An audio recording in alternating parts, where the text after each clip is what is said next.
Yo, what's going on, good people? It's your boy Carcino here, and let's get to it. Sorry for the delay. I had to go Tupac on somebody over there. So that took up a little bit of time. I had to go full Tupac on that dude on the phone. I don't like people playing with my money. So hopefully they understand what's going on, what's it about. That we can go in there and squash everything that needs to be squashed. Now, let's get to the real of why we're here. Y'all don't care about my personal problems.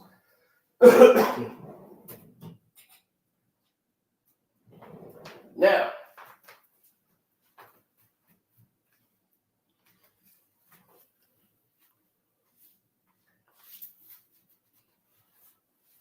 he said, not Napoleon Dynamite. Now, Napoleon from the Outlaws, right, made some statements that pissed off a lot of Tupac fans. A lot of Tupac fans are really upset with Napoleon, and they saying, why Napoleon keep lying and coming up with these what he says, these, well, I wouldn't really say false claims like he's saying, but he has been around Tupac the most. Like, he was around him a lot, so he would know his mental state better than anyone else. You know, I know about Yaz and the problem they got with Gaddafi's mom. You know, that whole situation is not good, and it's never, ever going to be good. And a lot of people are mad at Napoleon for keep saying that Tupac Shakur was paranoid towards the end of his life. Pac fans don't believe that at all. And they don't want to believe Tupac was a paranoid individual at that point. Because Pac, and said it in interviews, he's not paranoid. And he's like, if I'm paranoid, why would I have 5 bullets in me if I'm paranoid? You know, if I'm paranoid, all these things are happening and all these things are aligning themselves. That's not paranoia. Tupac would constantly hate to being called paranoid because it was everybody's version of being dismissive to what happened to him. And to see Napoleon call him paranoid, it just really would probably irritate him had he said that to Tupac's face. But now Tupac isn't here and he's saying that on the internet. A lot of Tupac fans believe that, and they're living. Me, he said he knew the inevitable. Yeah, so a lot of Tupac fans were really pissed off with Napoleon for keep saying that. He was on Art of Dialogue, and he stated it again. Everybody that walked in this hotel. And he was shocked that he's like, wow, I thought you were just over here like daydreaming or something. But that's how he had us. He had us thinking that, because he was kind of paranoid. So if you're around a person that's kind of paranoid, everybody around you going to start ended up thinking like, you know what I mean? The same thing pretty much. So it was a door, something that every time a car would pull up, and I said, Pac, I'm watching everybody that walked in this hotel. And he was shocked that he's like, wow, I thought you were just over here like daydreaming or something. But that's how he had us. He had us thinking that, because he was kind of paranoid. So if you're around a person that's kind of paranoid, everybody around you going to start ended up thinking like, you know what I mean? The same thing pretty much.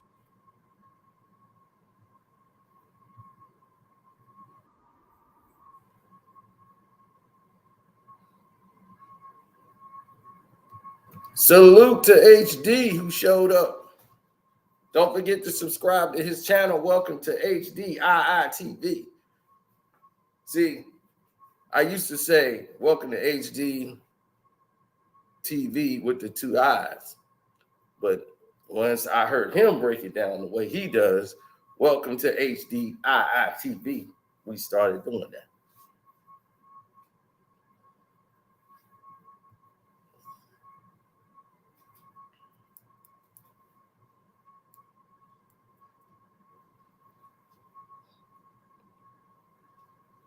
Terry, that's what I say. Terry McElroy, you might be my family.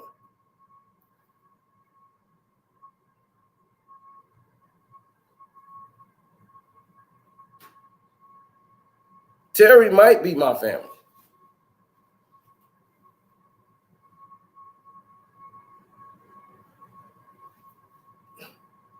Said, never leave me, baby. I'm paranoid. And I agree with him. I agree that Pac did suffer from some form of paranoia. If you've been shot, you're going to be paranoid. You're going to be paranoid. I say aware of your environment, aware of your safety. See, y'all don't really know what went down fully. Y'all don't. Y'all don't know what went down fully just a few weeks ago with me at a, hey, Olivia, thanks for showing love. Appreciate it. Just a few weeks ago at a bachelor party. He said they twisting his words. I mean, here's the thing. Was Pac paranoid? Yes. He was part paranoid. I don't understand why Tupac fans get so upset about the situation. And then they love to tell me, yo, you don't know the outlaws. Do you know the outlaws? Because we knew when the outlaws were coming up. That's a Jersey story. Most of these people started off in New York, ended up in Jersey. Okay? So a lot of these people ended up getting together based on different scenarios. Because they started in New York, most of them moved to Jersey. That's how Qatari Malcolm ended up meeting Fula, right? Who was Qatari cousin and Fula's what was their god brother? Who's Fula's god brother? Fula's god brother is who? Tupac Amaru Shakur. Mr. I don't know the outlaws. Right?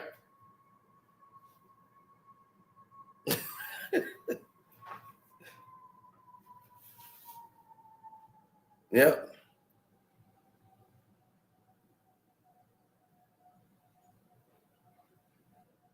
Qatari is who? K-Dog. K-Dog is who?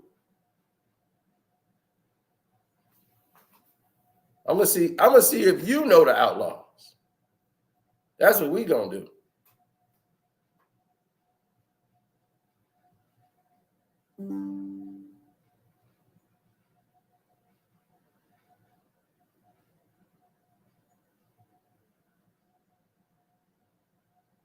That's right, Castro. There we go. We got some people learning.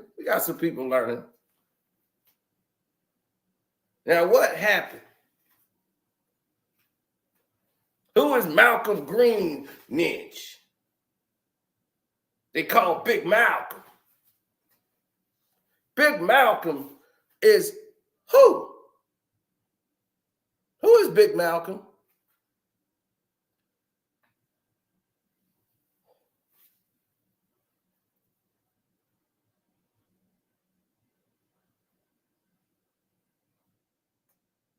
Idi Amin. That's right. All right. There we go. We got some people learning. That's what I'm saying. We got some people learning in here. Now,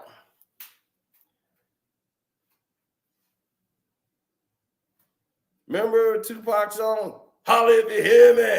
Doom, doom, doom, doom, doom, doom, doom, doom, doom, doom. Holla if you hear me. Yeah, I know most of y'all don't remember that song. Y'all don't remember that. That's like early 90s. That's pop. And who's on that song?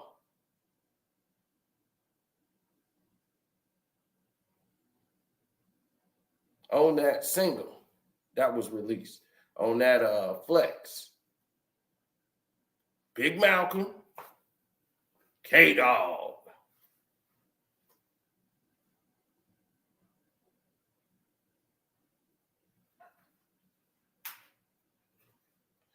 right? Another trivia. Who is Young Hollywood? Who is Young Hollywood? I love What's Your Phone Number. Everybody I know that's Tupac fans hate that song.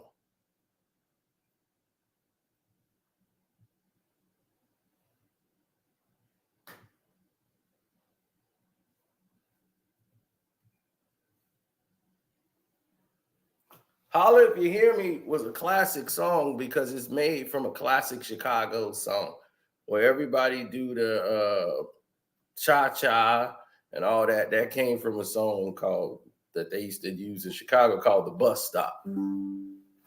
That whole beat, do do do do do do, and do do do do. Do it anyway you want. Do it anyway you want. Freeze. Bus stop. uh, uh, uh, uh. So when Holla If You Hear Me came out and it had that beat, we naturally here in Chicago was all in.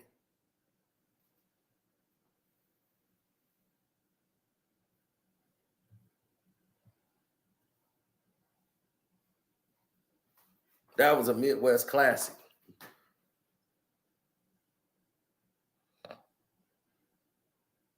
Before the electric slide, yes. It was the first electric slide. Now, moving on from that, Yaz told Pac about Young Hollywood.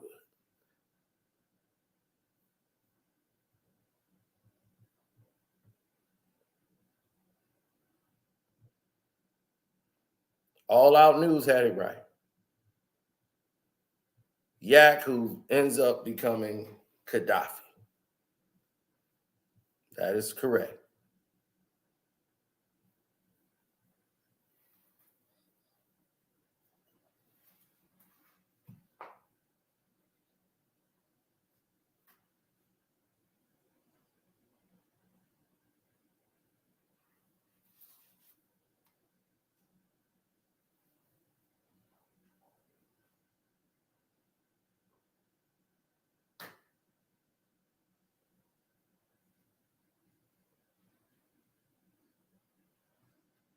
Well,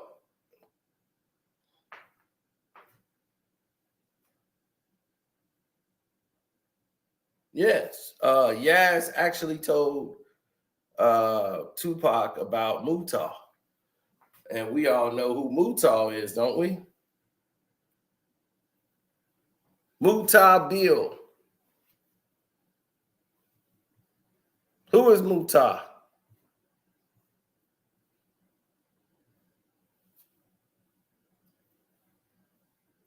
Who is Mutah, ladies and gentlemen? There you go. Mr. Sharp says it, Napoleon. And Yaz is the one that brought the attention to Mutah to Tupac. So if it wasn't for Yaz, Napoleon wouldn't know Tupac. She told him about the story that he witnessed his parents being murdered when he was 3 or 4 years old. Pac cried and wanted to meet him. And then they met, and then he told him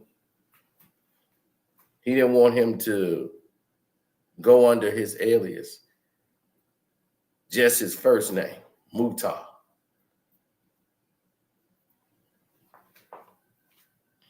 Then on November 30th, you remember that Quiet Studio, Pac gets shot and robbed.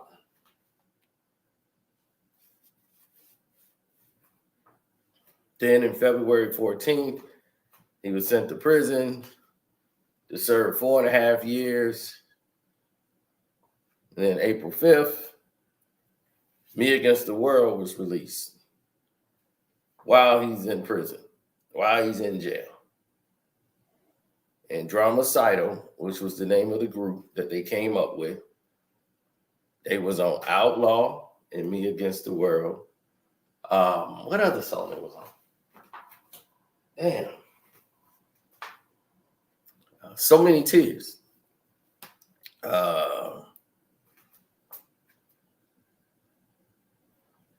It was some other songs probably too, but you get the point. Now, Interscope Records was finna sign Dramacidal.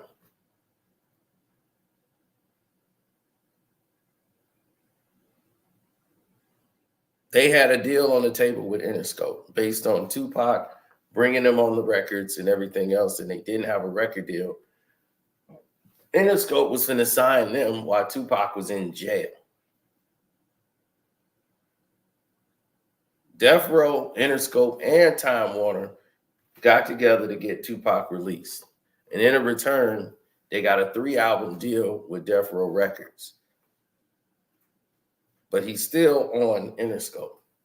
So Dramacidal flew out to Death Row Records in LA to work on this album, which is going to be titled Euphanalia, as Tupac called it. And that's what the album that they were working on. Suge Knight did not like this name and was like, nah, we ain't calling it that. So the whole project was like Euphanalia. Tupac drew it out, the artwork, everything he was going on. Right?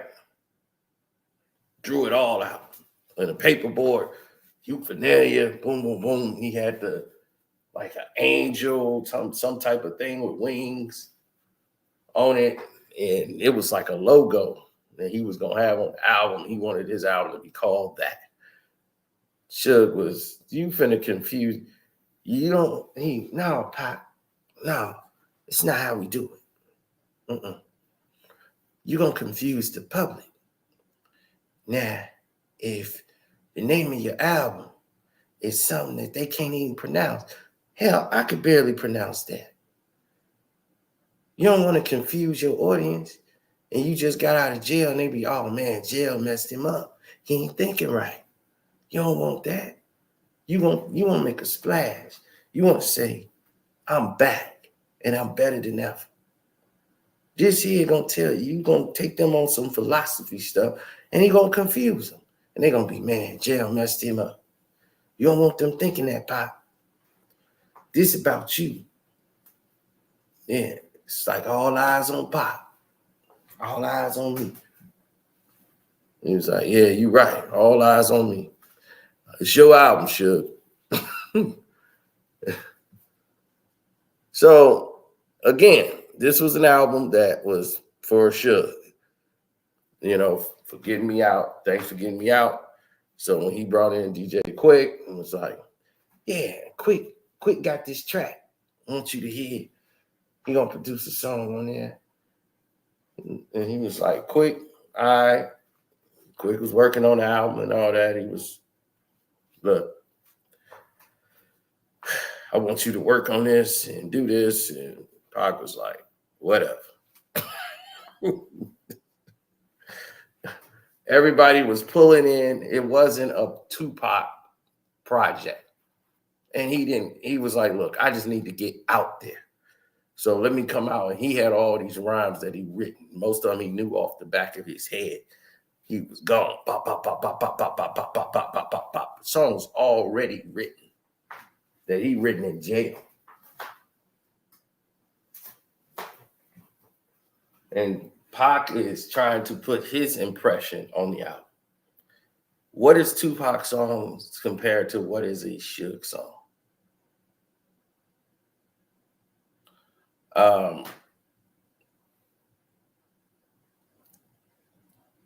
Like All About You, that's more of a Death Row type song, not really a Tupac song that he made into his song. Scandalous, he loved Scandalous. All About You, he began to like it more and more, especially when the public liked it. But a Tupac song is Shorty Wanna Be a Thug. That's what he wanted to be his single. I swear, that's how Pac, but that's Tupac. Shorty Wanna Be a Thug is Tupac. That's a Tupac song. For all you new Tupac people who just came along and don't really know who he is, if you want to find his identity and imprint on that album, it's right there. Oh, Don the writer said he sent me a cash app last night. I like Tupac more when he was with Digital Underground. When he went to Death Row, his music was just negative. Not true. Not true. Scandalous wasn't negative. Shorty Wants to Be a Thug wasn't negative. I know what you're talking about, but as you can see, he was recording that album. And that's like another Me Against the World album, an introspective album. He was putting that out with songs like Who Do You Believe In?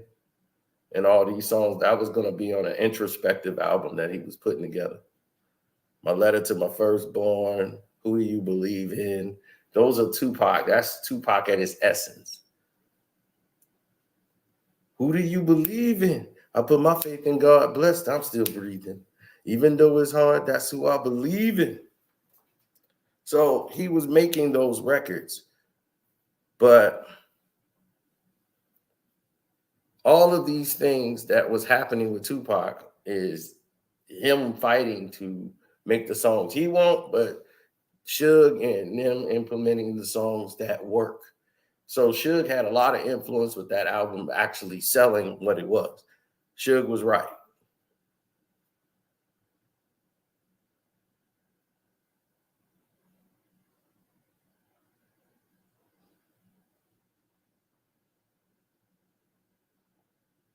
No More Pain, yes, that he did for Above the Rim. One of my favorite Tupac songs of all time. High energy record, and you can feel his pain through the track. That's what I mean by him being a better artist than Biggie. Biggie was a better MC. Tupac is a better artist.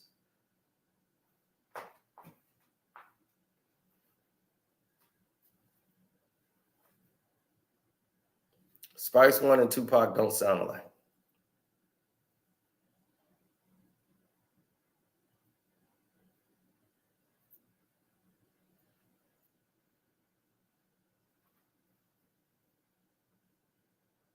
So that's what I'm saying. A lot of people be like, I thought you was a Pac fan. I thought you was a Big fan. I'm fans of both of them. I ain't hate neither one. Shoot, I'm like, both of them made music I like. Period. I like rap music. They made rap songs. Both of it made songs that I like.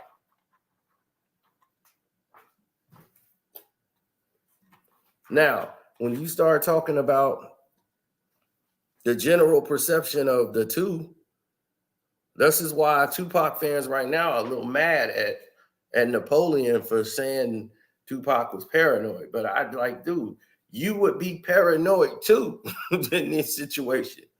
But they was like, he paranoid. Tupac was fearless. No, you could be fearless and still have a slight bit of paranoia. I mean, after what he went through, got set up, robbed, shot 5 times, he going to jail. You don't know if these dudes was trying to assassinate you or everybody like, no, they was trying to just rob you. You don't know that. You're the one that got shot. He got shot 5 times. And then these dudes got power. Like these dudes are known for not playing around. And he was going at them like nobody's business.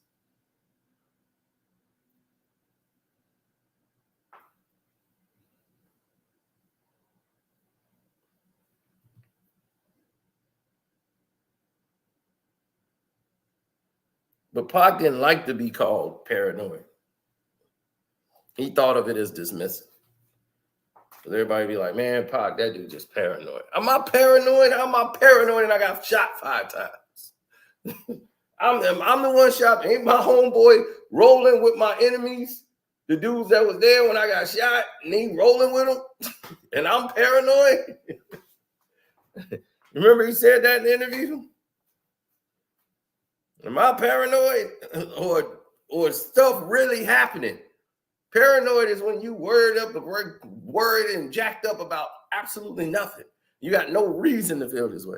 That's paranoia. But when you have reason to be in the state that you're in, that is not paranoia.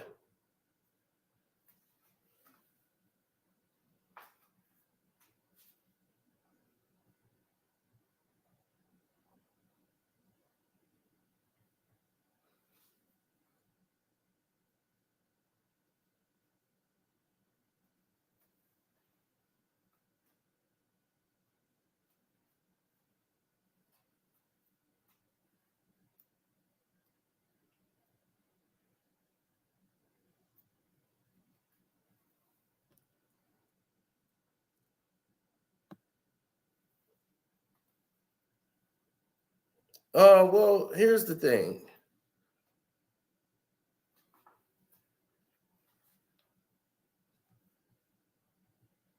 Right. When they didn't sign that deal, right? And they didn't join right away because Tupac just got out.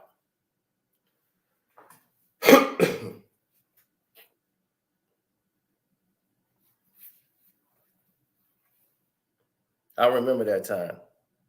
Because I remember when Pac was last locked up and he asked Gaddafi to start searching for members for the Outlaws.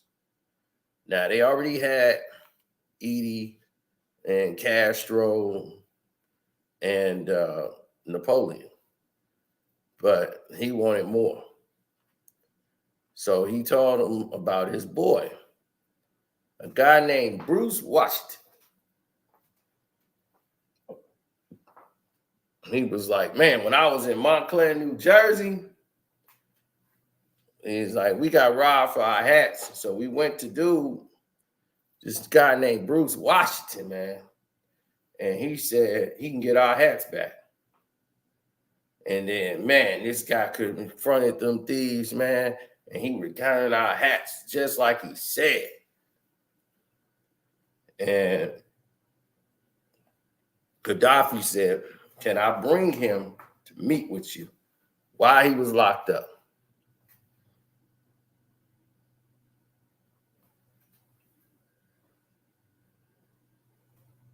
And we all know who that is, right?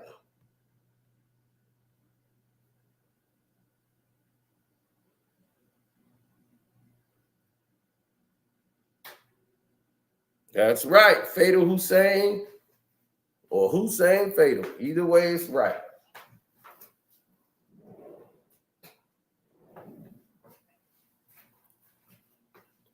Now,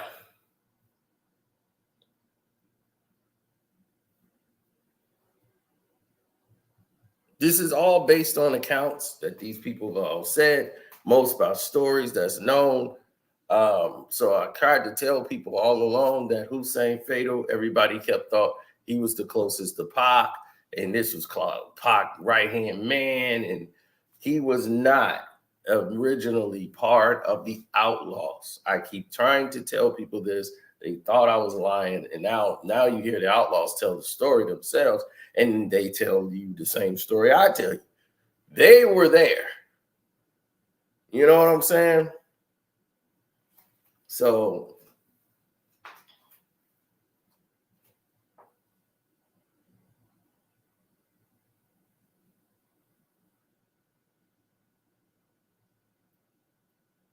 yeah, when Tupac came home, he was giving everybody the aliases.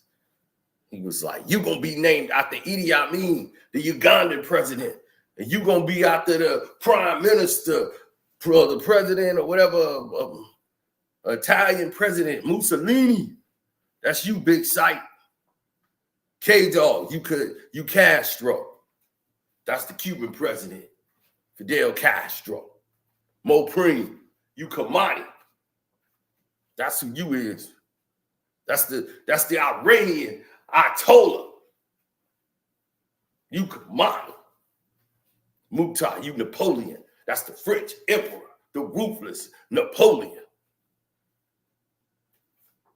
And Washington, you now gonna be Fatal Hussein. You Hussein Fatal. You named after Saddam Hussein's. Young Hollywood, you Gaddafi. Yes, you named after Libyan, Allah Gaddafi. And me, I'm after the Italian philosopher.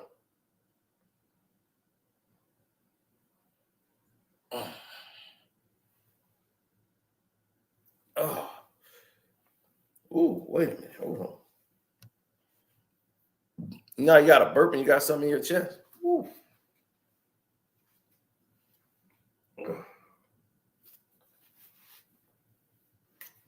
Oh, ooh. The Italian Notre Dame himself. Niccolo Machiavelli, better known as Machiavelli the Don. So Dramacidal had their name. Now, here's the thing with Dramacidal. Dramacidal was already signed to the label that Pac didn't want that too. So they changed the name. They had to change the name of the group. So now he said, okay, now we got to come up with a name for the new group, because that is Dramacidal is now linked with this now going to be defunct record company, because I don't want it attached with any of the other people that used to rap with me. They gone, they not coming back, and that's that. So their name was what? What was the name that Tupac wanted to call him? I want to see who knows. What was the name Tupac wanted to call him after Dramacidal?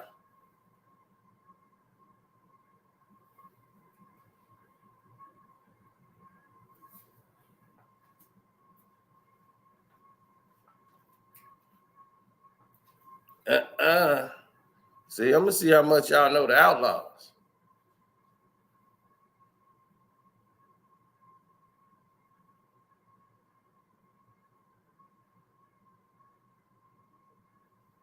Nope, not Thug Pound. That's Dog Pound with Thug Life.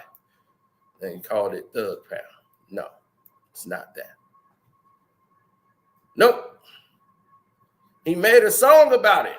He made a song, and that was going to be called the name of the group to try to help you guys out.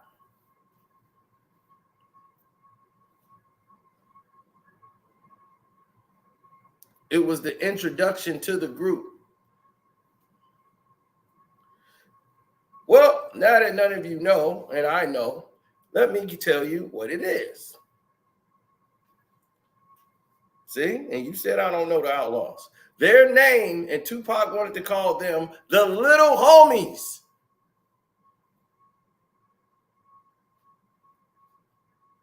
Little homies on the ride, niggas going down tonight. Little homies on the mash. Police, my little homies. Bust like he didn't know me. My little homie.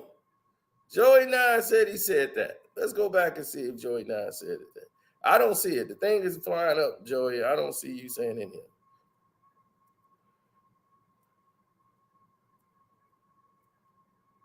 Joey, I don't see any of it. Nah.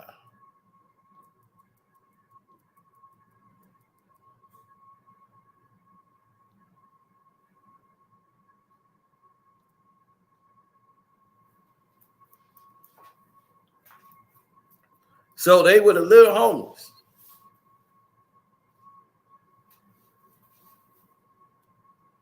And this was going to be the introduction to their new name. But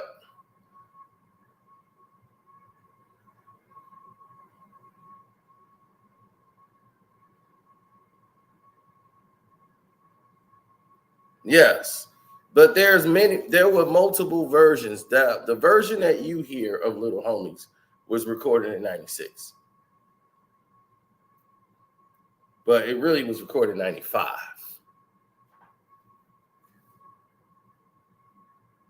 I know you just hear the finished product and when it came out. It's not your problem. I mean, not your fault.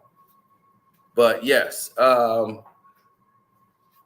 well, this is where I give Fatal Hussein or Hussein Fatal, whichever one you want to call him, the most credit out of anybody in this situation. Because he said, no way, I can't be no little homie, and we can't be called the little homies.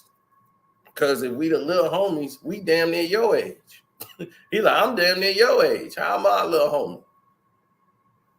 You know, and then what's gonna happen 10 years from now? We're gonna be the little homies? No, that's not gonna fly. So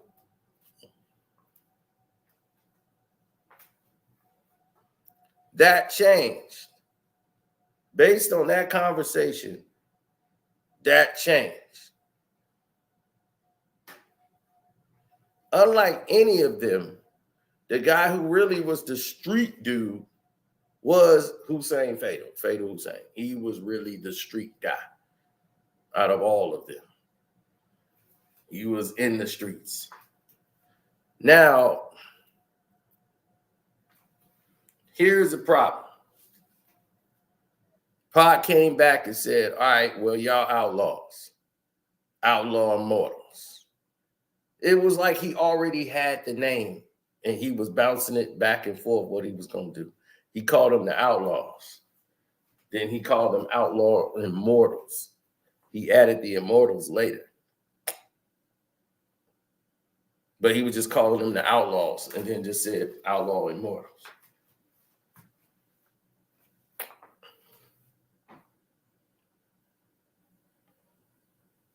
Yes, When We Ride, All About You. What was that? Trading War Stories. But it's when I told you Biggie knew he had a problem when the Outlaws and Pac had this new group and they was coming. And they was coming for Junior Mafia and Biggie. They were coming. And Biggie knew I can't battle with what I got with me. Like, I'm writing for for this whole crew, basically. But the Snakes and all these, they ain't ready for this. I need some MCs. I need some people that could go. I need to get some real MCs around me. And they went to work. Once they came out with Made Niggas, it was over. They wasn't playing no games. Them Outlaws was hungry and they wanted that spot and they wanted in. Ooh, and Big went and got close to the locks and it was all she wrote. When they came on, hit them up and did Made Niggas, it was on. It was like, because I heard it before basically anybody in the world, almost. It's like as soon as they recorded it, they had a deadline. That song was submitted. A lot of people didn't hear that song till later. I heard the song when it was done because they were like, how you get a mastered copy?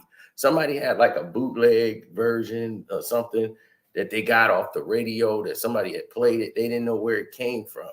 I had the original mastered copy. And people was like, how did you get that?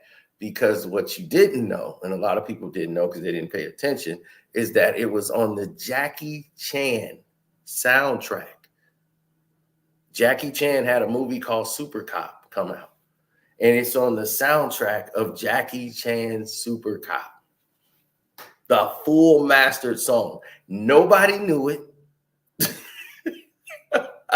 Who's finna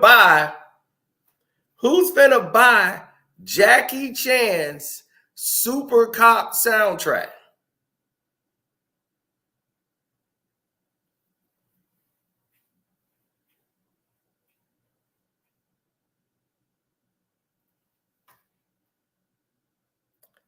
I did.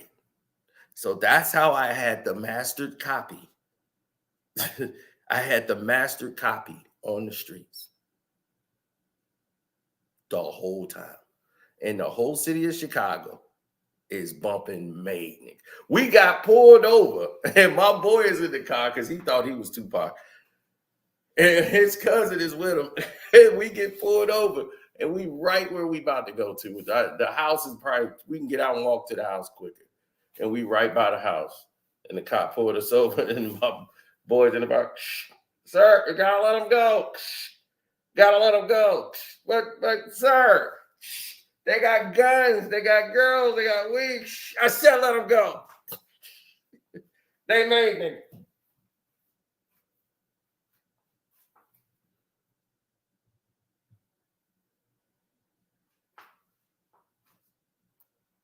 That is absolutely correct, Larry.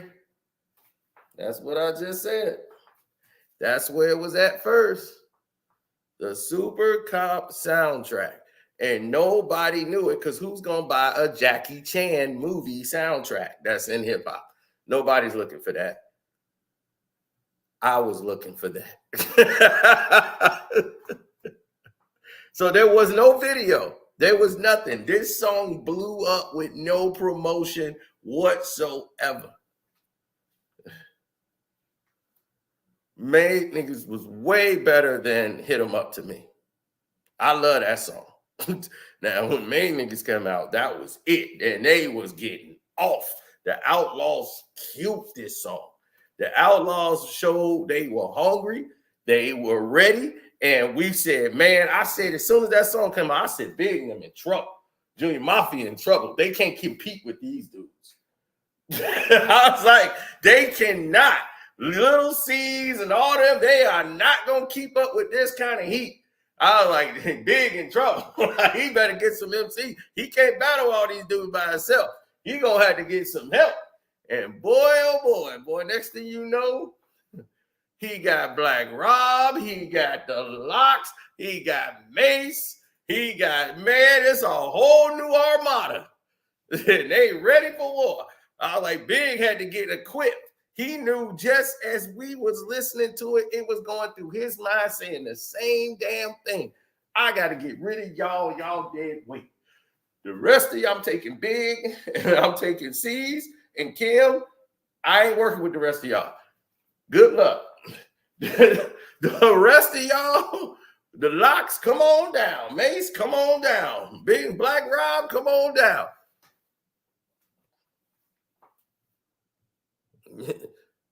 He's like, you laughing at Mace. I don't know why.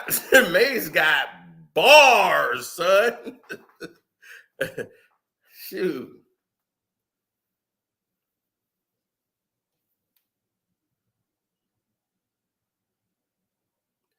I don't know what you mean by dry. What do you mean by dry? He said the song was dry. I'm like, what the hell do you mean by dry? Are you feeling okay, sir? Dry. Dry?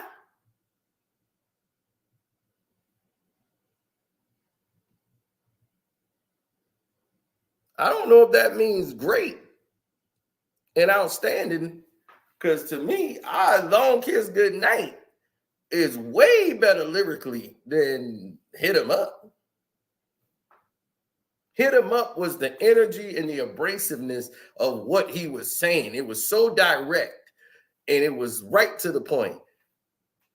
That is not direct. That is an indirect diss song that you know where it's going and who is it intended target. That's how hip hop was done. It was the creative that was involved, because anybody could just say somebody's name. But the fact is, Hit 'Em Up was just so direct and blunt. Nobody had ever done nothing like that, because one, you're putting a target on your back. Long Kiss Goodnight.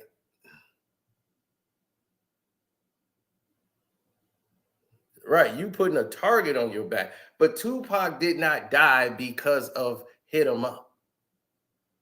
Okay, it wasn't like everybody's coming to kill Tupac because he made Hit 'Em Up. No.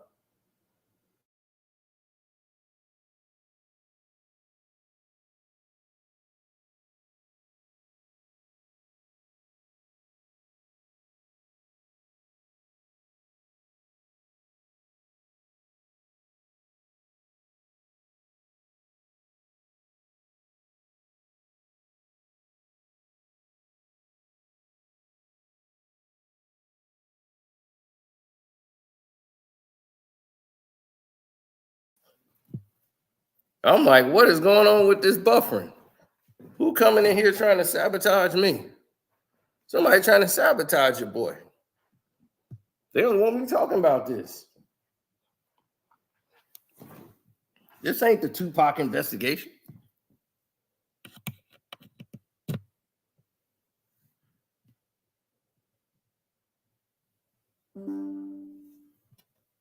That's the New York, New York beat. It's the same beat they use for New York, New York.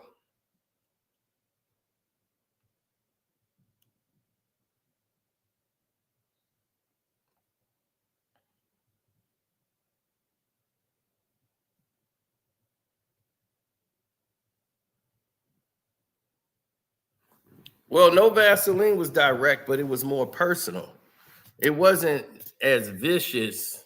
It was more lyrically inclined, but that was more of a label, like my former label.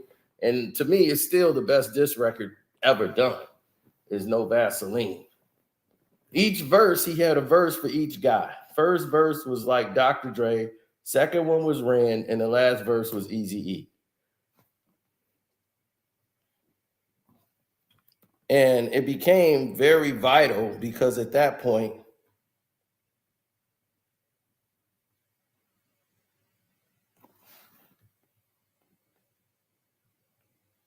okay, hold on, we got some problems and issues here now that they came in and hit the sabotage on us.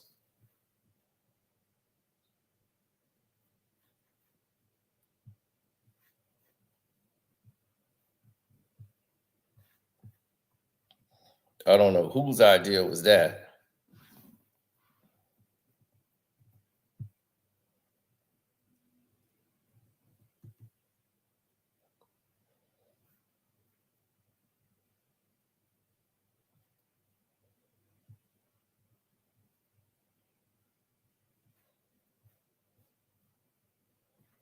Whenever we start rolling and doing good, somebody comes in with some type of sabotage.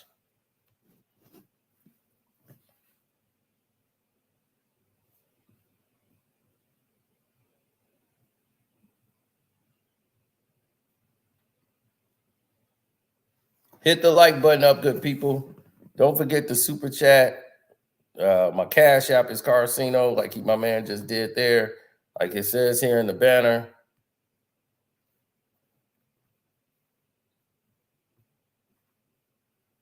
Well, it depends on where you're at. You might not be from the East Coast. You might not like that kind of beat or whatever, but Biggie is.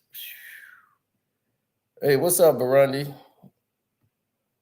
Yeah, the YouTube police. And I'm like, what are they policing? That's what I'm not understanding. Like, what is there to police?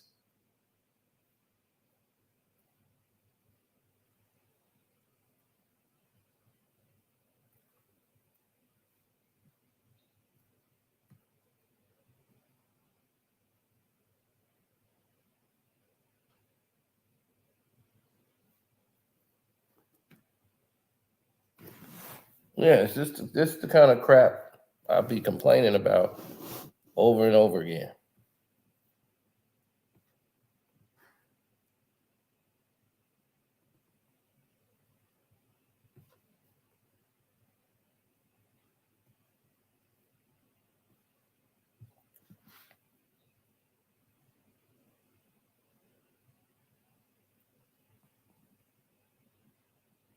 He said, I'm on IG talking to Groove Theory's producer, Bryce Wilson. He's on that same it Clark Kent was. How much you think he really knows being Jimmy's boy? They know a lot. You know what I'm saying? They know a lot.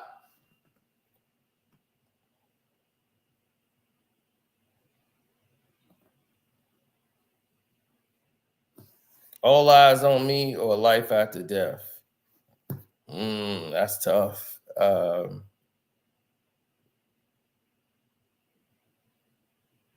Man, it's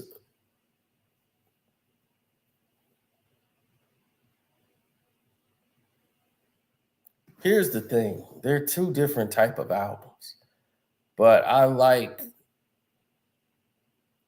as an album versus album, I would say All Eyes on Me, probably. Is but the album I played the most is Life After Death. The songs I like on Life After Death, oh yeah. I played those way more than I played on All Eyes on Me.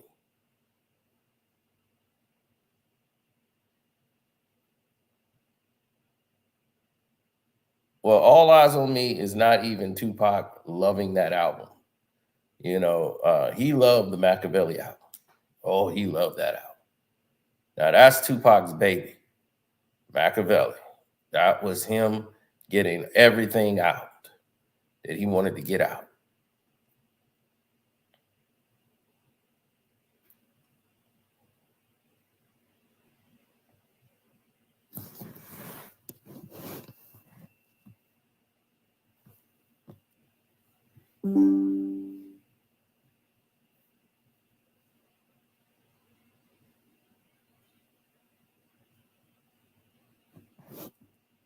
Yeah, it's because it's the way it was produced. It wasn't produced the way he wanted to produce it.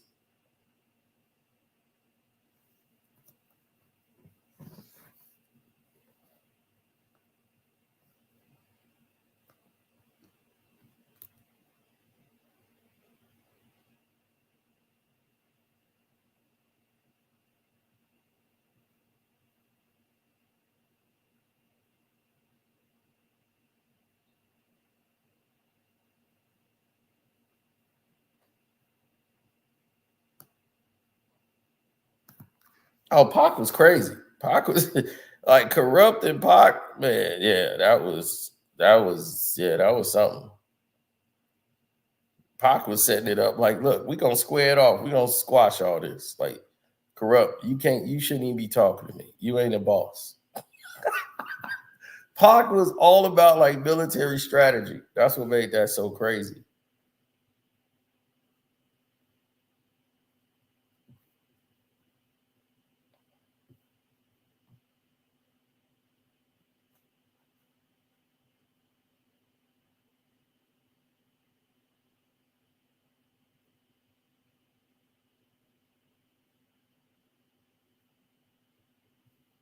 Yeah, they sabotaging me right now. Yeah, that's what was making Corrupt more and more upset is that he was talking to him as if he was a nobody. Like, oh, like you ain't on my level. You gotta talk to Snoop, and then Snoop would talk to me. Then he'll talk to Snoop. Snoop, this how you need to command your troops. They reply to you. They shouldn't even be able to talk to me directly. I mean, he telling them this while they right there. Corrupt shouldn't be talking to me. None of these dudes should be talking to me. Man, it was they were gonna have a real big problem. No, Dog Pound and Outlaws didn't get along. And the majority of this started because one, Corrupt was drinking like crazy. And Danny Boy, it was on Danny Boy video shoot.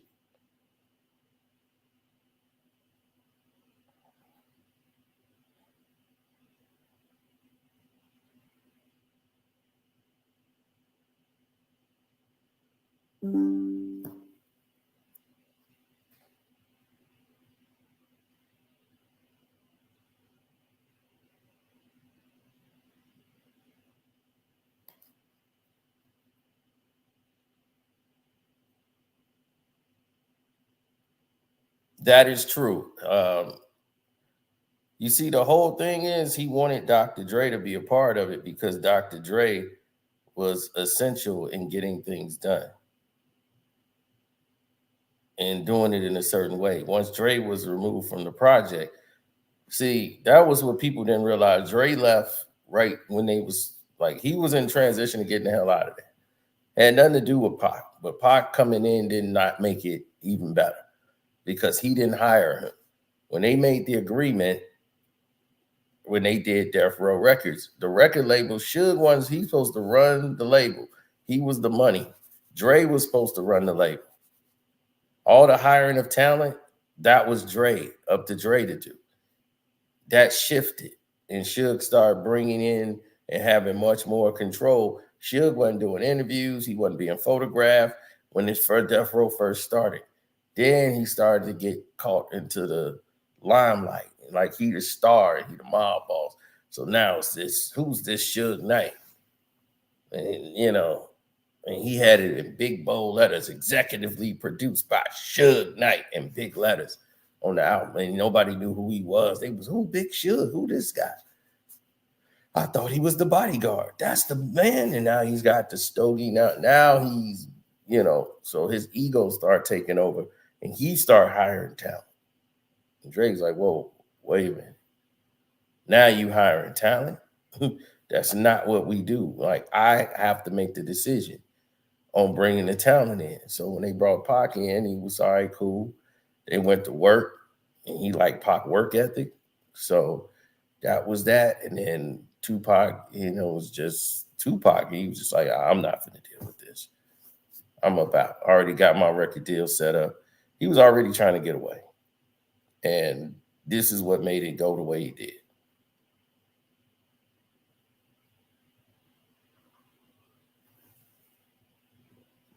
Jimmy Iovine only signed Suge because of Dr. Dre. They didn't want Suge Knight.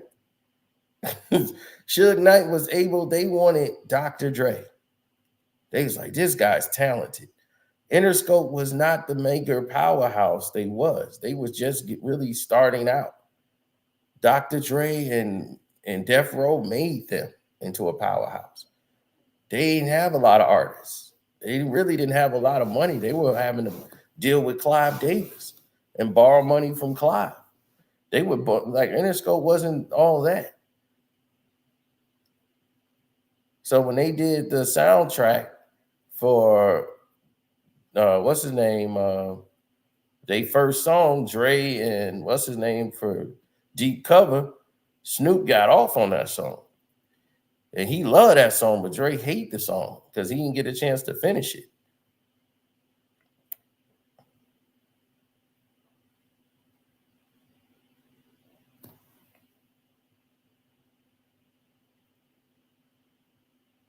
So they wanted Dr. Dre. They couldn't get Dr. Dre. Suge went and got him and brought him and said, look, we got Dre, we got this label. And they was like, man, we do want to work with Dre. And Dre's the one going to be in charge of all the music and everything. So they was backing Dr. Dre.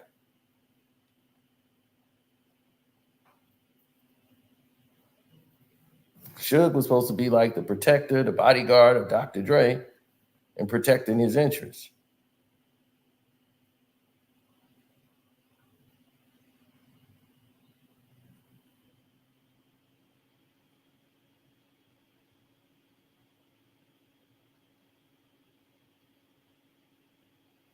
Once that turned, it went into another direction.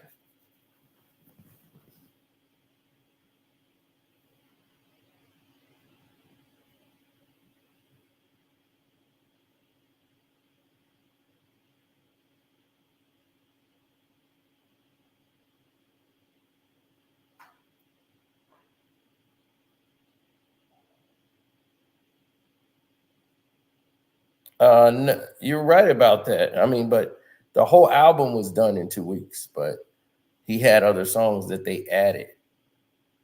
Like they added the Trade and War Story song. They added a lot of songs to finish it, to get it, more polished.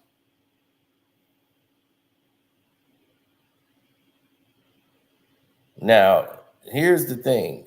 John Jay, Suge wasn't eating off Jose Johnny J coming in and doing work with Tupac. And Tupac, he did Troublesome 1996. And Suge was not happy that John Jay was brought into the picture. Because John Jay had his own publishing and Suge did not own his publishing. Suge want to control and own everything that's moving from the production side. So now you take the money out of Death Row and they got to pay out to somebody else. But Tupac is like, nah, he with us. He's an outlaw.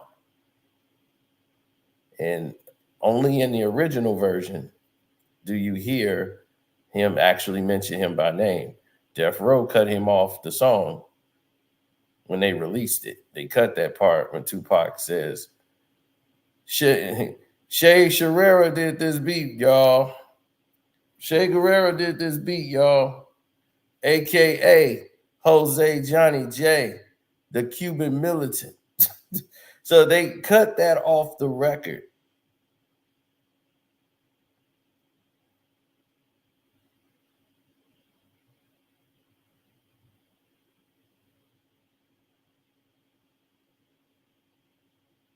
That was a hit. We all know about that.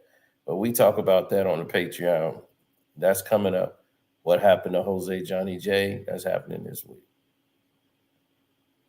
Right along with the wrestling story, Macho Man versus Triple H.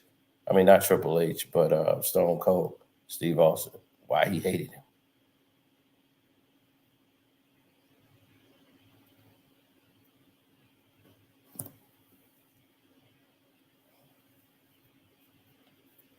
That was who he worked with the best.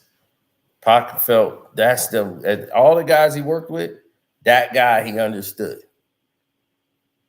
Like he understood what Tupac wanted to sound like, the beats, everything. This was what Pac loved. Jose Johnny J. Loved working with that dude.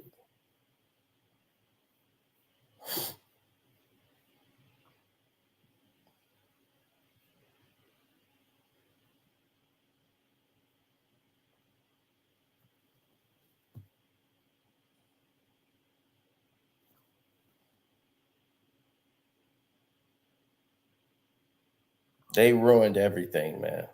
That whole Tupac situation. Once Pac died, that ruined everything. When Easy E passed, then if Easy E would have lived, it was gonna make make it very hard for Death Row to succeed because he was destroying them. He was destroying their facade of making Dr. Dre this OG, and he was like they studio gangsters. This one, studio gangsters was flying around. Suge was the only guy out there, and he couldn't go to war with Easy. Not at that time. Easy was coming, and he was coming for Death Row. And he was exposing them.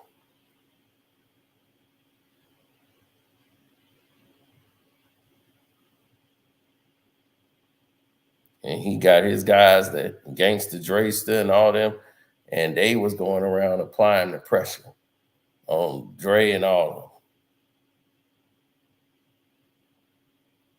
Then he had Bone Thugs and Harmony, who had Crossroads. They was Easy never got to see the Crossroads song become what it did and take them there, but he knew when he first got Bone, they were different.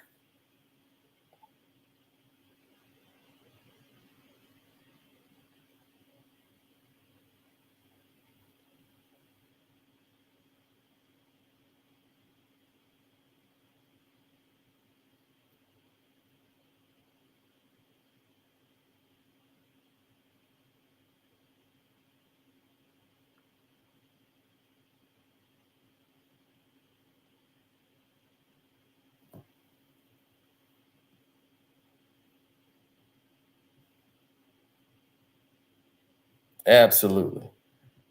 So I understood what Napoleon was saying, and I don't understand why people gave him such a hard time, but it is what it is. But I'm gonna get out of here, man. Shouts out to Kwame Brown, Bust Life.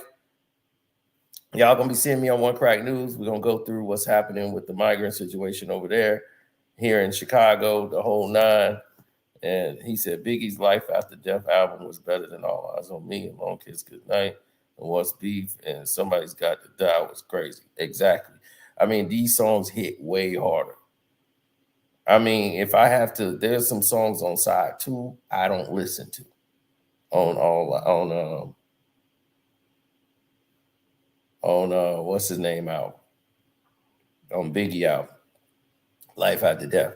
I don't really listen to uh I need another thing in my life. And the song he got with his man O, when O got taken out, he dedicated a song to O. I don't really listen to that one. Uh, that Another You, O, the O tribute. It's about 3 songs or 4 songs on there I don't listen to on the second side. Nasty Boy, I don't like Nasty Boy at all. I know I got a boy that love that song. I'm like, dude, y'all crazy. I don't listen to that song. So it's a lot of songs on the second one. I didn't I didn't go through this. The first CD, first disc, non-skip all the way one through. Skits and all. Second side is about three, 4 songs I don't really listen to on the second disc. But oh my God. All Eyes on Me had a lot of skips. No, it did not. now that's Capola.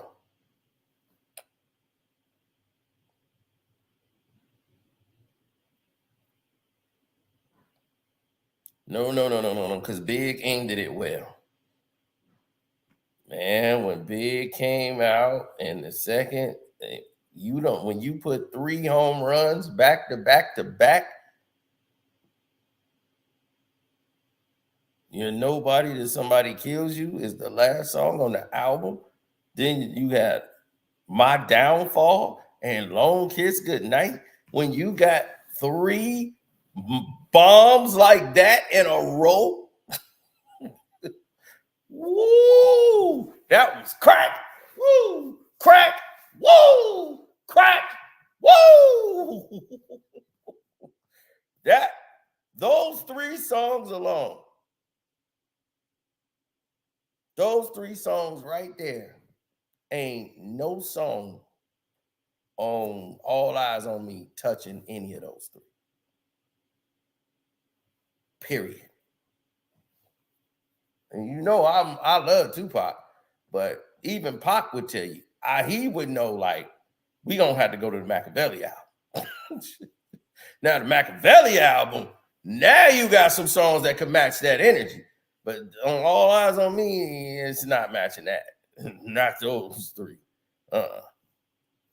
I disagree. Okay, Mark. Name 3 songs on All Eyes on Me that's touching My Downfall, Long Kiss Goodnight, and Nobody Till Somebody Killed.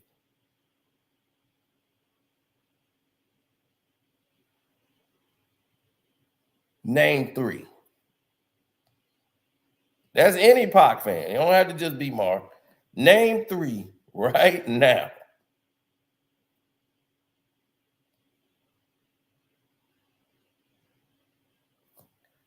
The World Is Filled is definitely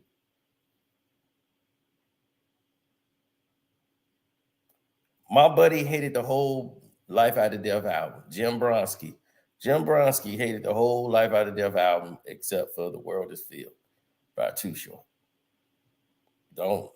I can't explain it myself.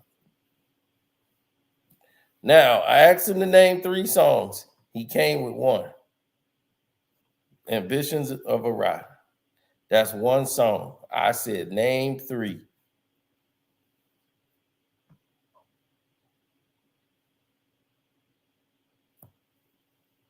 Picture Me Rolling, All Eyes on Me, and My Ambitions as a Rider versus My Downfall, Long Kiss Goodnight, and You're Nobody Till Somebody Kill You.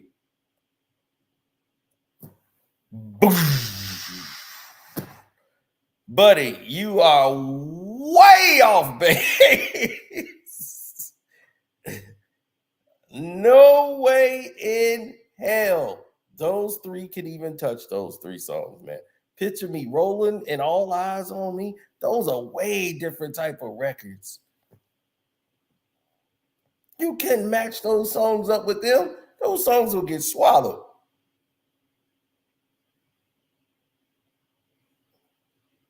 Picture Me Rolling is soft as candy. And that's the thing is that I like that song on the original beat. I see death around the corner. I see death around the corner. All Eyes on Me, Nas did it better. Street dreams are made of these. Might disagree. Everybody's looking for something that pissed Pac off.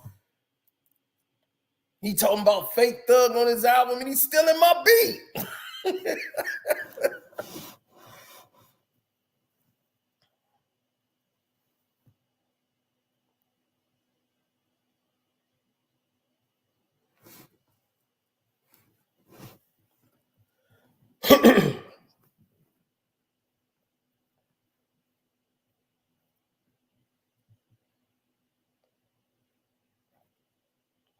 Gotta be careful, can't let the evil or the money trap me. So when you see me, then you better holler at me. We better not find when you stand.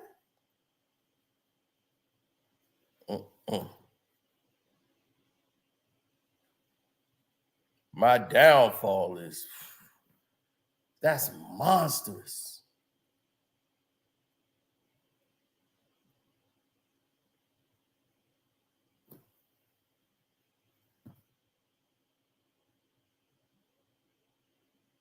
Are you kidding?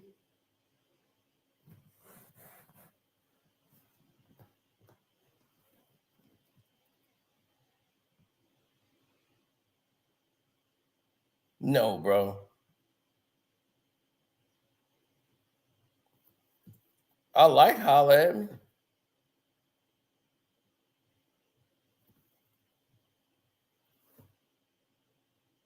Those 3 bombs is wipes out anything. We used to hold the gold, now we floss the diamonds. Niggas want my team to stop shining. Play my friends start declining. They whining like girlies. We've been around the world twice. Now I got his more ice and more nice. Sacrifice your heart. Lexus with the automatic start. 20 shots tear your club apart. Eating shrimp a la carte with a chick from Brussels. Eating clams and mussels. Octopus. Pretty face, no waist. I just want the bush so I can mack it. Give her a packet to push cause I pumped them holes. Break those holes. I tell you how to play these hoes. Can you just visualize it? Before I go to sleep, I check the beds in the closet so I can sleep safe. Man, are you crazy? Infrared alpha males in the feet case. Infrared's help me sleep safe. But wait. Ooh. My God.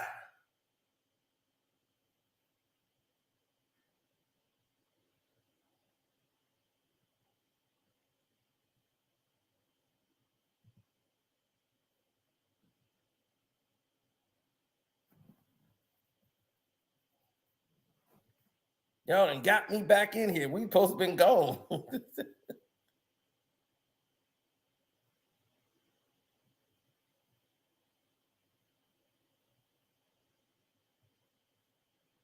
Vaughn, they all fake.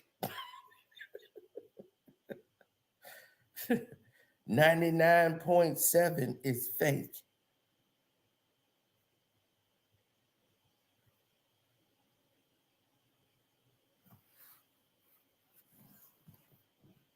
That was downfall, boy. I'm trying to tell you.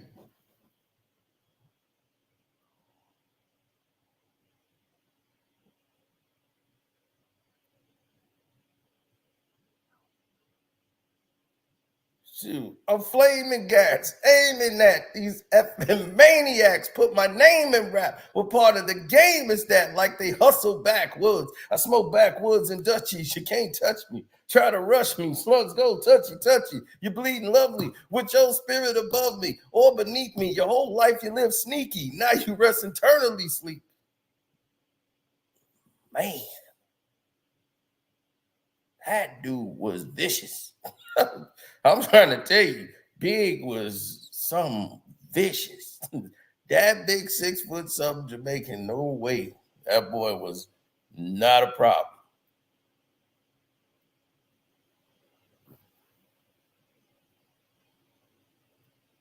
No, bro, that boy, look, you say what you want, that boy was,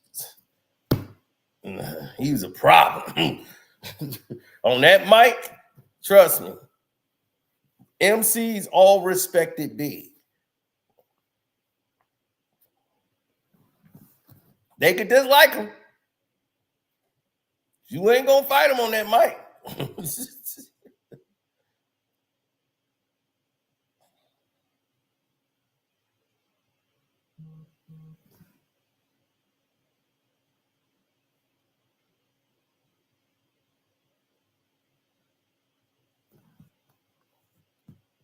I mean, he was giving it to his own East Coast compadres, Ray and Ghost. Beef with White, throwing bleach out, trying to throw it in my eyesight. Like, Fuck is on your mind? Throwing bleach out, trying to throw it in my eyesight, like if it's on your mind.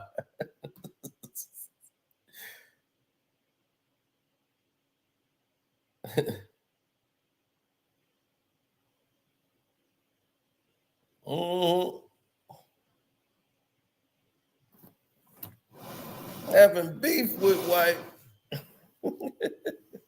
pulling bleach out, trying to throw it in my eyesight, like it's on your mind.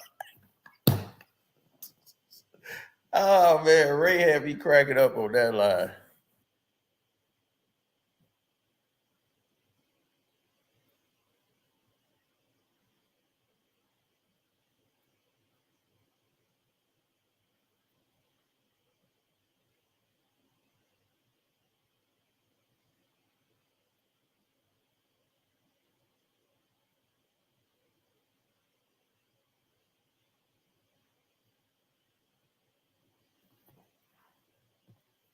See no TV, we need your videos. Yeah.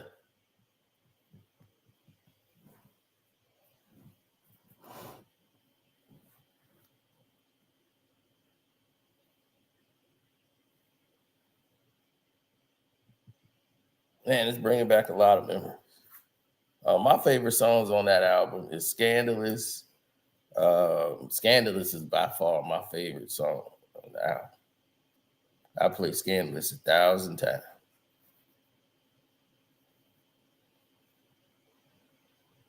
I love Shorty Wanna Be a Thug. I know what Pac talking about. And yes, that beat, everything. Shorty Wanna Be a Thug is just a monster.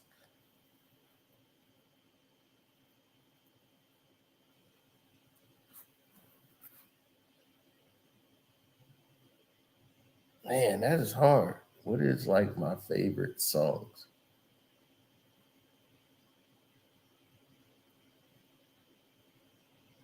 The songs people hate, I loved on the album. I love What's Your Phone Number. That's the song everybody hated. And that was like a filler song. And I loved it because I loved the original song with Morris Day and the Time. Like nobody could really rap to that beat. That was like a song you sing. Like, what's your phone number? By the Morris Day and the Time. And I grew up loving Morris Day and the Time. So that's why I love that record. And I was like, hey, now you wouldn't think anybody would rap to that. And Pac wrote that song to perfection. I said, dude, this is a song that's hard. Like no other rapper could rap to this. Like, he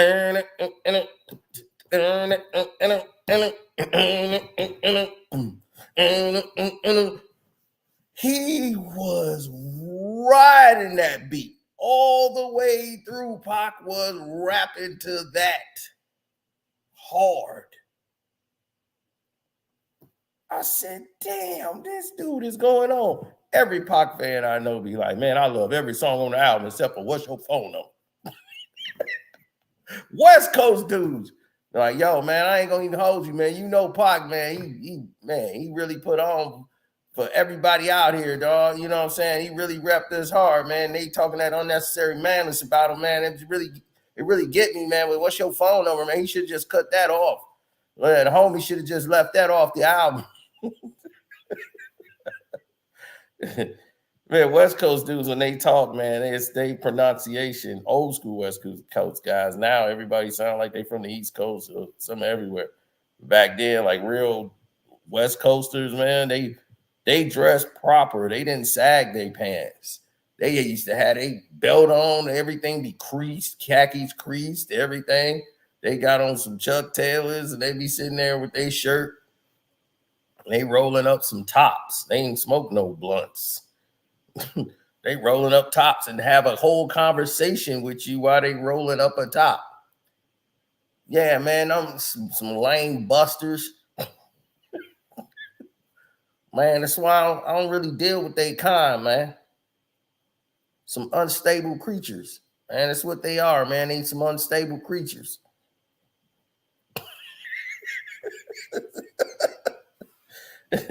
I mean, dude, the real West Coasters, dude, that's how they be talking. Man, I'm saying it's gonna get real funky out here, man. You know, they slang and they way they talk. They call us country. Midwest, man, y'all country dudes, man, in the Midwest.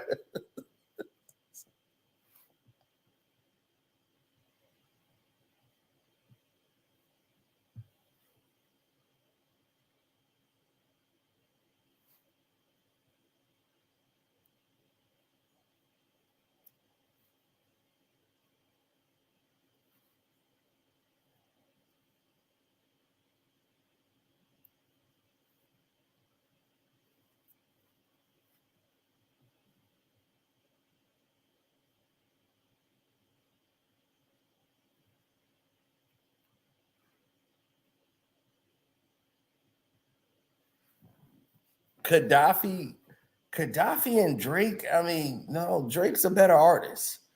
But as an MC, Gaddafi, man, he was out of all the outlaws, he was the one.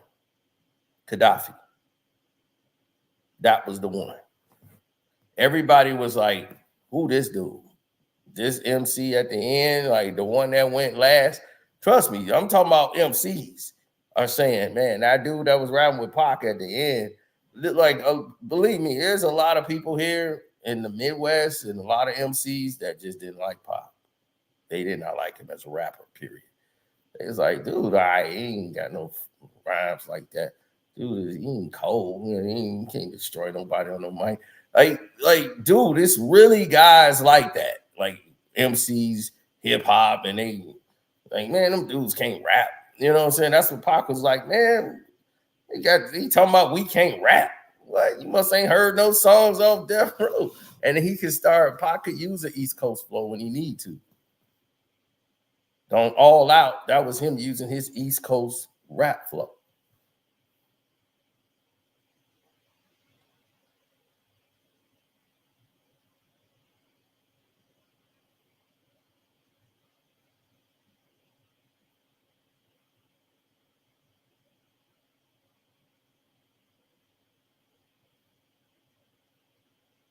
But to even think about comparing Gaddafi to Drake, that's just something that just came out of left field. I'm like, Drake is an artist, got more wittier. He ain't got no grimy MC skills like Gaddafi had when his delivery was just, when you heard him on Hit 'em Up, he was the best thing on it. His verse, get your Junior Whopper clip smoke, bro. I was like, dude, who is this guy? When we first saw him, I was like, that's the Gaddafi guy. That's the guy I was telling you about on the other song. That's him. That's the same guy. I was like, that's him.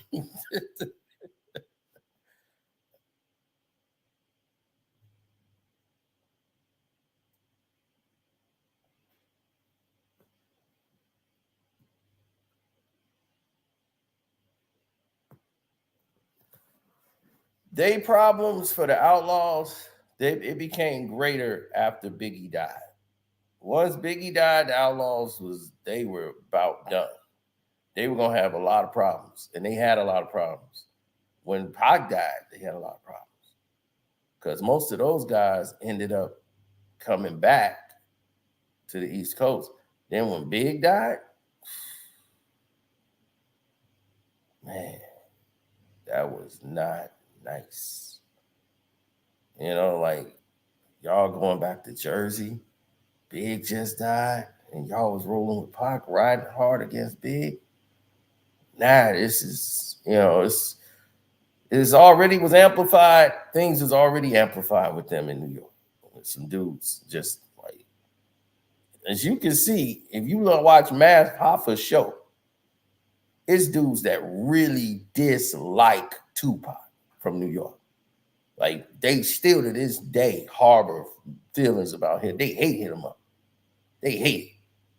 That song get them amped because for the wrong reasons. They didn't take it as a bad boy diss. They took it as you diss in New York. And you coming at us, this dude from the Bronx. Watch have my Hoffa show.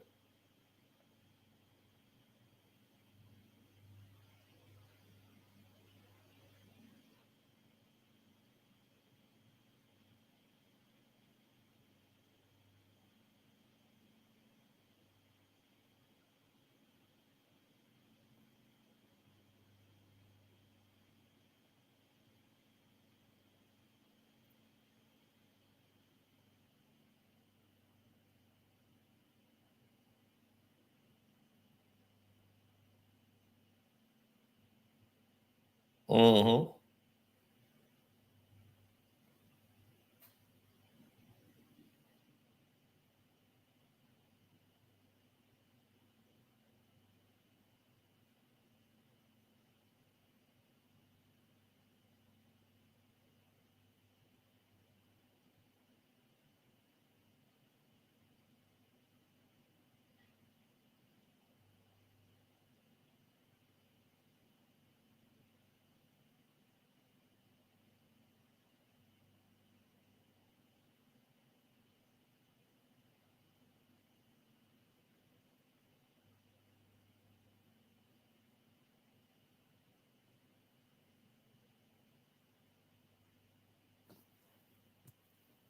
Ride with us or collide with us.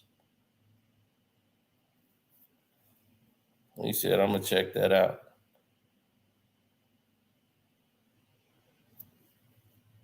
50 Cent never sounds Southern a day in his life. He just said that.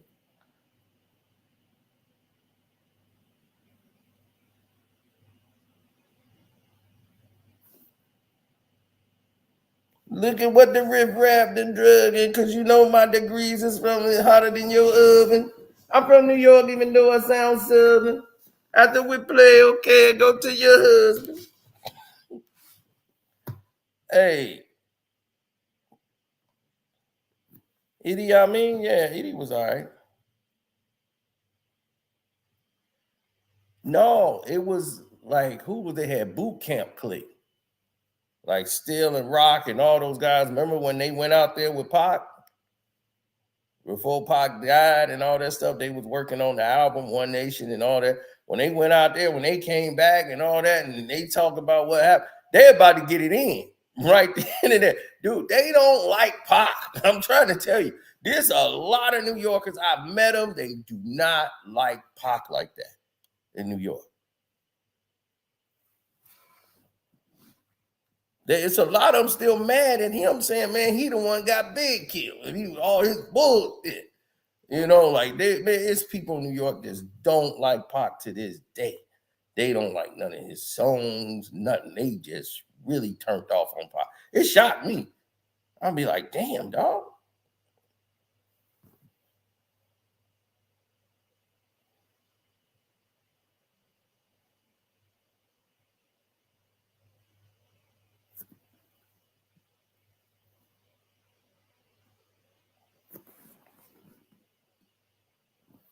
Yeah, that was crazy. That blew my mind.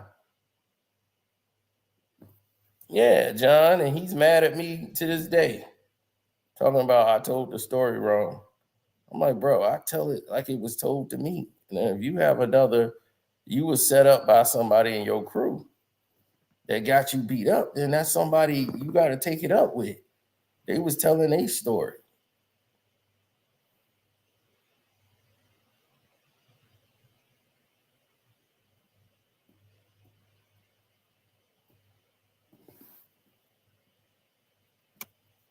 All of it started because they thought Biggie was stealing their song and dissing them on the Get Money remix. So he's like, man, we had that. You could be as good as the best of them or as bad as the worst. He stole that from us. And they was like, dog, do you know that's a popular Jamaican record? Like that is a popular Jamaican record. Biggie's Jamaican. His mama played that record over and over again. You can be as good as the best of them or as bad as the worst, but don't test me.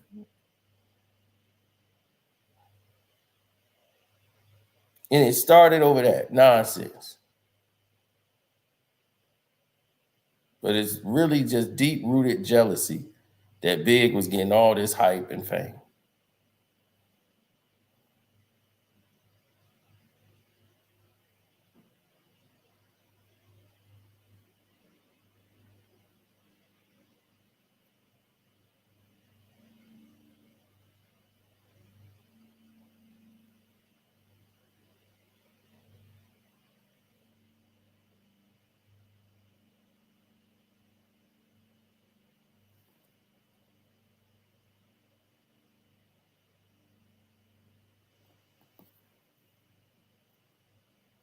Did somebody tell me Biggie was Jamaican? I did say Jamaican. What did I say?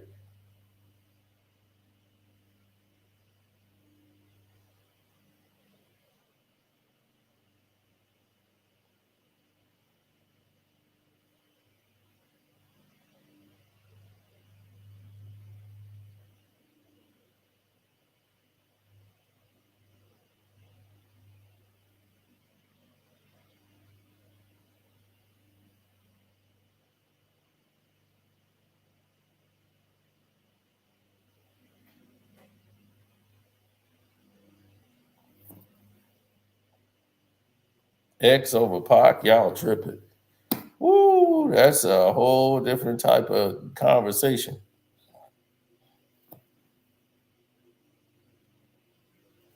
I don't know 100 uh, dudes that don't like Kaya David. Believe me, there's a lot of people in New York that don't like Tupac. A lot of them, and I can't say it's 100 that I've met, but I can probably dig up 100.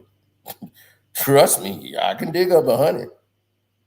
I can go to the Bronx. I can go to mainly the Bronx, Brooklyn, another place. They ain't really like Pac. Brooklyn and the Bronx is two places. And there's a lot of places in Queens that didn't like him either. Trust me, he was not liked a lot in New York. They didn't respect him like that.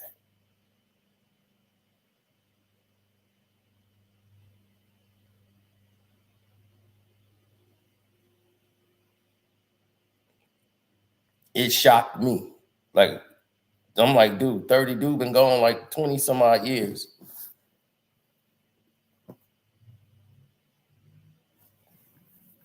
You see, now you got Don the writer saying X was better than Pop.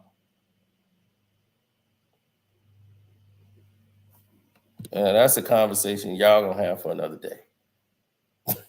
All right, we finna shut this down. All right, one. Thanks everybody for showing up. Kwame Brown Bus Life, support him. HD showed up. Ticket TV, Mondo Black TV. I'm out. Thanks Burundi for showing up too.